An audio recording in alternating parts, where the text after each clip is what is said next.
Hi, y'all. You know what time it is. Woo! It's story time with Chris, and we're back. Get my glasses cleaned up. Yeesh.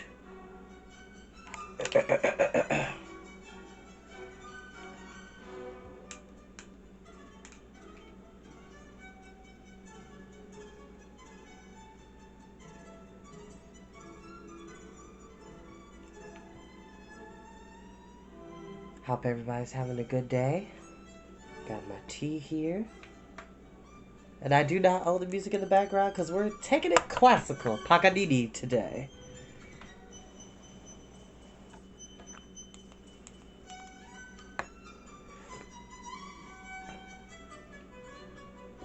Alright. So pretty. I got this mug years ago. I want to say I got it from TJ Maxx. TJ Maxx always has cool stuff.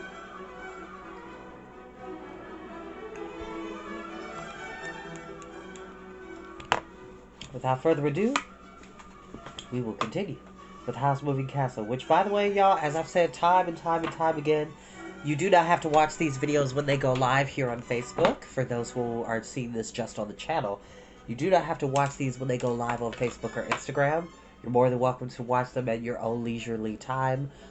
If you want to go on the channel, I typically try my best at the end of the week, most of the time it seems, to upload all those videos of the chapters we've read onto the channel. Like, share, subscribe. I'm not doing this for any monetary compensation. This is just a fun way for me to get people invigorated about reading, about literature, and about the magic of books. Is that it doesn't matter how old or young you are, you should always be reading, whether it's a novel, a novella, a magazine, a manga, a comic, graphic novel, a newspaper clipping. You should always be reading, because reading is not just fundamental, it is essential. It is important because it helps you build perspective, teaches you about different cultures and different backgrounds, and it teaches you to broaden one's vocabulary.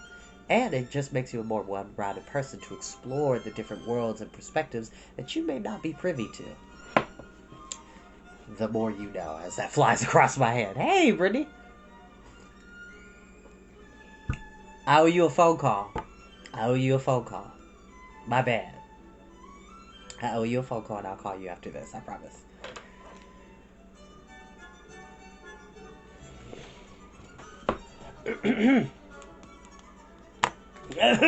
No, just kidding. Chapter 4, in which Sophie discovers several strange things. Actually, let me change the color on this light. Ooh. I'll go with blue. Yep. When Sophie woke up, daylight was streaming across her. Since Sophie remembered no windows at all in the castle, her first notion was that she had fallen asleep trimming hats and dreamed of leaving home.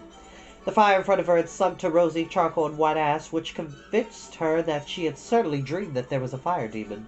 But her very first movements told her that there were some things she had not dreamed. There were sharp cracks from all over her body. "Ow!" she exclaimed. "I ache all over!" The voice that exclaimed was a weak, cracked piping. She put her knobby hands to her face and felt wrinkles. At that, she discovered she had been in a state of shock all yesterday. She was very angry indeed with the Witch of the Waste for doing this to her. Hugely, enormously angry. "Sailing into shops and turning people old," she exclaimed. "Oh, what I won't do to her!" Her anger made her jump up in a salvo of cracks and creaks and hobble over to the unexpected window, and it was above the workbench. To her utter astonishment, the view from it was a view of Dockside Town. She could see a sloping, unpaved street lined with small, rather poor-looking houses and masts sticking up beyond the roofs. Beyond the masts, she caught a glimmer of the sea, which was something she had never seen in her life before. "Wherever am I?" Sophie asked the skull standing on the bench. "I don't expect you to answer that, my friend," she added hastily, remembering this was a wizard's castle, and she turned around to take a look at the room. It was quite a small room with heavy black beams in the ceiling. By daylight, it was amazingly dirty. The stones of the floor were stained and greasy, ash was piled within the fender, and cobwebs hung in dusty droops from the beams.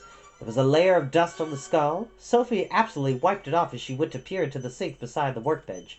She shuddered at the pink and gray slime in it, and the white slime dripping from the pump above it.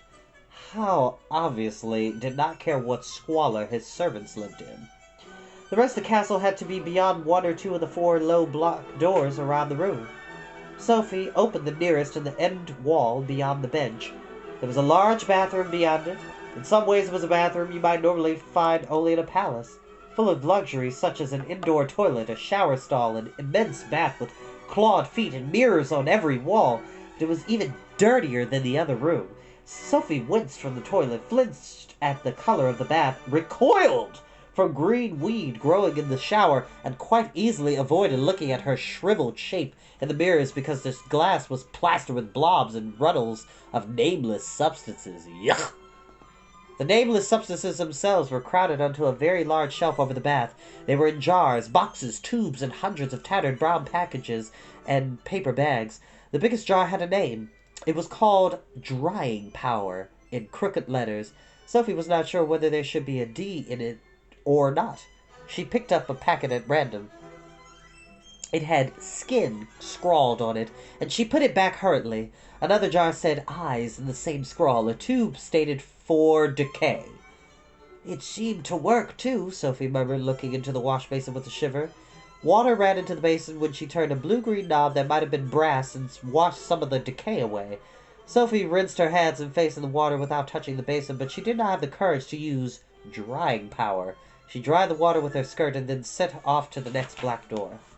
The one opened onto a flight of rickety wooden stairs. Sophie heard someone moving up there and shut the door hurriedly. It seemed only to lead to a sort of loft anyway. She hobbled to the next door. By now she was moving quite easily.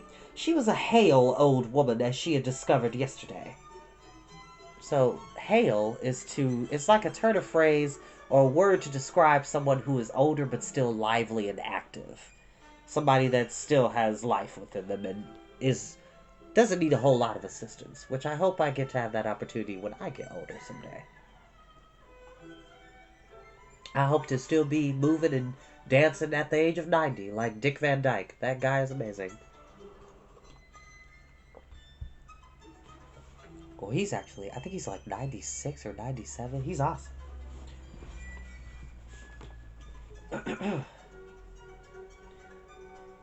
She hobbled to the next door. By now she was moving quite easily. She was a hale old woman, as she had discovered yesterday. The third door opened into a poky backyard with high brick walls. It contained a big stack of logs and higgledy-piggledy heaps of what seemed to be scrap iron, wheels, buckets, metal sheeting, wire molded, almost to the tops of the walls. Sophie shut that door too, rather puzzled, because it did not seem to match the castle at all. There was no castle to be seen above the brick walls. They ended at the sky. Sophie could only think that this was part round the side where the invisible wall had stopped her the night before. She opened the fourth door, and it was just a broom cupboard, with 2 fine but dusty velvet cloaks hanging on the brooms. Sophie shut it again slowly. The only other door was in the wall within the window, and that was the door she had come in by the last night. She hobbled over and cautiously opened that. She stood for a moment looking out at a slowly moving view of the hills, watching Heather slide past underneath the door, feeling the wind blow her wispy hair and listening to the rumble and grind of the big black stones as the castle moved. Then she shut the door and went to the window. And there was the seaport town again. It was no picture. A woman had opened to a door opposite and was sweeping dust into the street. Behind that house, a grayish canvas sail was going up a mast in brisk jerks, disturbing a flock of seagulls into flying round and round against the glimmering sea. "I don't understand," Sophie told the human skull. Then, because the fire looked almost out, she went and put a couple of logs and raked away some of the ash. Green flames climbed between the logs, small and curly, and shot up into a long blue face with flaming green hair. "Good morning," said the fire demon. "Don't forget, we have a bargain." So none of it was a dream. Sophie was not much given to crying, but she sat in the chair for quite a while, staring at a blurred, sliding fire demon, and did not pay much attention to the sounds of Michael getting up until she found him standing beside her, looking embarrassed and a little exasperated. "You're still here," he said. "Is something the matter?" Sophie sniffed. "I'm old," she began. But it was just as the witch had said and the fire demon had guessed. Michael said cheerfully, Well, it comes to us all in time. Would you like some breakfast? Sophie discovered she was a very hale old woman indeed. After only bread and cheese at lunchtime yesterday, she was ravenous. Yes, she said, and when Michael went to the closet in the wall, she sprang up and peered over his shoulder to see what there was to eat. I'm afraid there's only bread and cheese, Michael said rather stiffly. But there's a whole basket of eggs in there, Sophie said. And isn't that bacon? What about a hot drink as well? Where's your kettle? There isn't one, Michael said. How's the only one who can cook? I can cook, said Sophie. Unhook that frying pan and I'll show you. She reached for the large black pan hanging over the closet wall, in spite of Michael trying to prevent her. You don't understand, Michael said.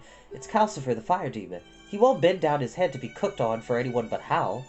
Sophie turned and looked at the fire demon. He flickered back at her wickedly. I refuse to be exploited, he said. You mean, Sophie said to Michael, that you have to do without even a hot drink unless Howl's here? Michael gave an embarrassed nod. Then you're the one that's being exploited, said Sophie. Give that here. She wrenched the pan from Michael's resisting fingers, plopped the bacon into it, popped a handy wooden spoon into the egg basket, and marched with the lot to the fireplace. Now, Calcifer, she said, let's have no more nonsense. Bend down your head. You can't make me, crackled the fire demon. Oh, yes, I can, Sophie crackled back, with the ferocity that had often stopped both her sisters in mid-fight. If you don't, I shall pour water on you, or I shall pick up the tongs and take away both your logs, she added as she got herself creakily onto her knees by the hearth. There she whispered, or I can go back on our bargain, or tell Howl about it, can't I? Ah, curses! Why did you let her in here, Michael? Sulkily he bent his blue face forward until all that could be seen of him was a ring of curly, green flames dancing on the logs. Thank you, Sophie said, and slapped the heavy pan onto the green ring to make sure Calcifer did not suddenly rise up again. I hope your bacon burns, Calcifer said, muffled under the pan. Sophie slapped slices of bacon onto the pan. It was good and hot.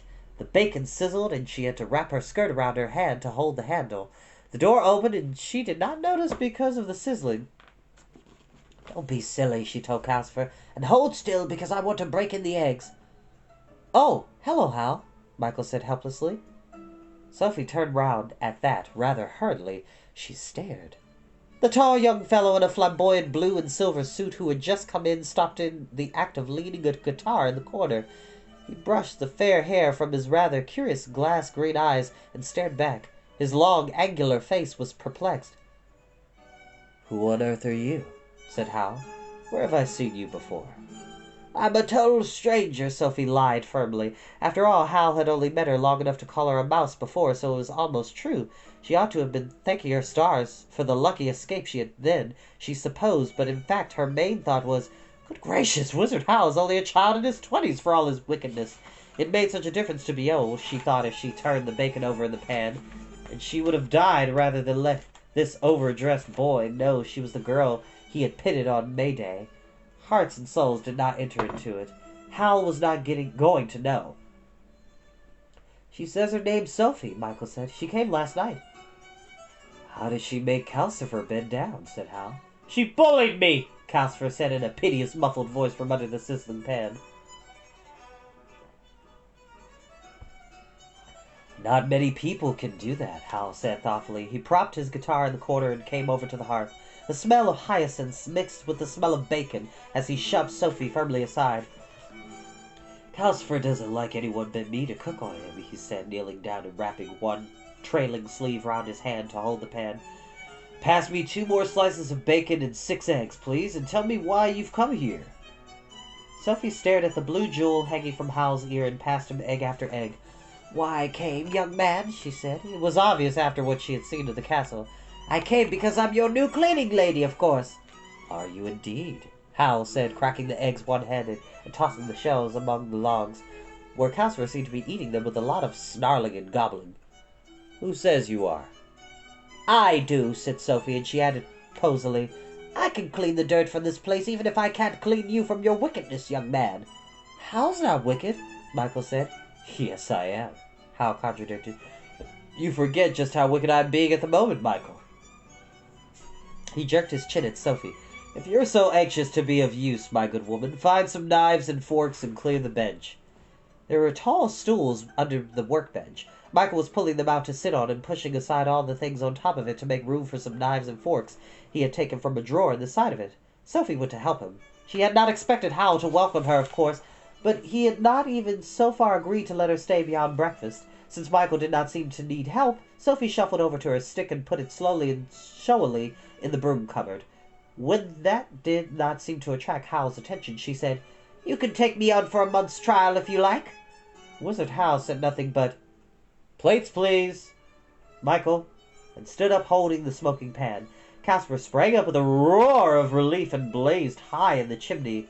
Sophie made another attempt to pin the wizard down. "If I'm going to be cleaning here for the next month," she said, "I'd like to know where the rest of the castle is. I can only find this one room in the bathroom." To her surprise, both Michael and the wizard roared with laughter.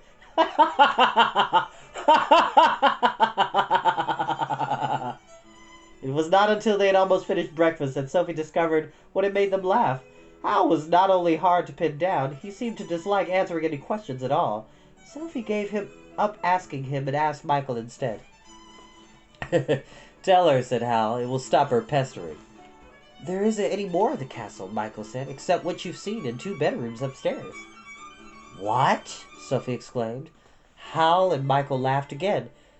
"Howl and Calcifer invented the castle," Michael exclaimed, "and Calcifer keeps it going. The inside of it is really just Howl's old house in Porthaven, which is the only real part."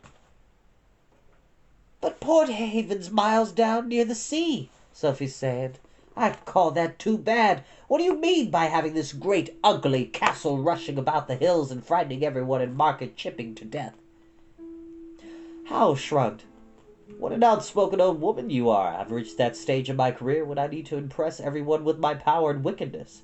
I can't have the king thinking well of me, and last year I offended someone very powerful and need to keep out of their way." Seemed a funny way to avoid someone, but Sophie supposed wizards had different standards from ordinary people, and she shortly discovered that the castle had other peculiarities. I love that word, peculiarities. And there's a certain book about peculiar children that we may read on this channel. If you know, you know. There's a movie that was pretty good, so if you know, you know. They had finished eating, and Michael was piling the plates in the slimy sink beside the bench when there came a loud, hollow knocking at the door. Casper blazed up. "Kingsbury door!" Howl, who was on his way to the bathroom, went to the door instead. There was a square wooden knob above the door, set into the lintel with a dab of paint on each of its 4 sides. At that moment there was a green blob on the side that was at the bottom, but Howl turned the knob round so that it had a red blob downward before he opened the door. Outside stood a personage wearing a stiff white wig and a wide hat on top of that. He was clothed in scarlet and purple and gold, and he held up a little staff decorated with ribbons like an infant maypole. He bowed. Scents of cloves and orange blossom blew into the room. "His Majesty the King presents his compliments and sends payment for 2,000 pair of 7-league boots," this person said. Behind him, Sophie had glimpses of a coach waiting in a street full of sumptuous houses covered with painted carvings, and towers and spires and domes beyond that, of a splendor she had barely before imagined.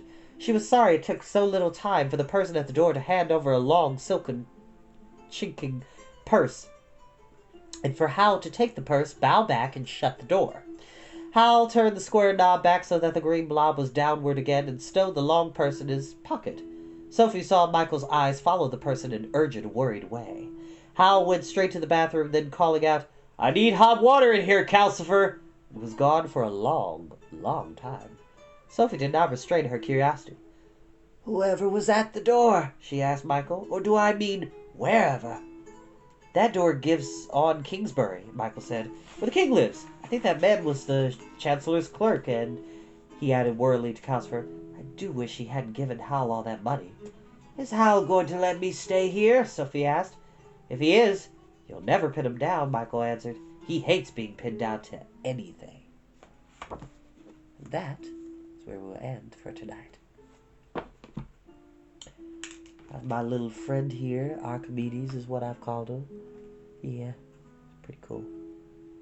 Shout out to my friend Nomad for making this for me. He's awesome. Thank you all so much. I'll see you later.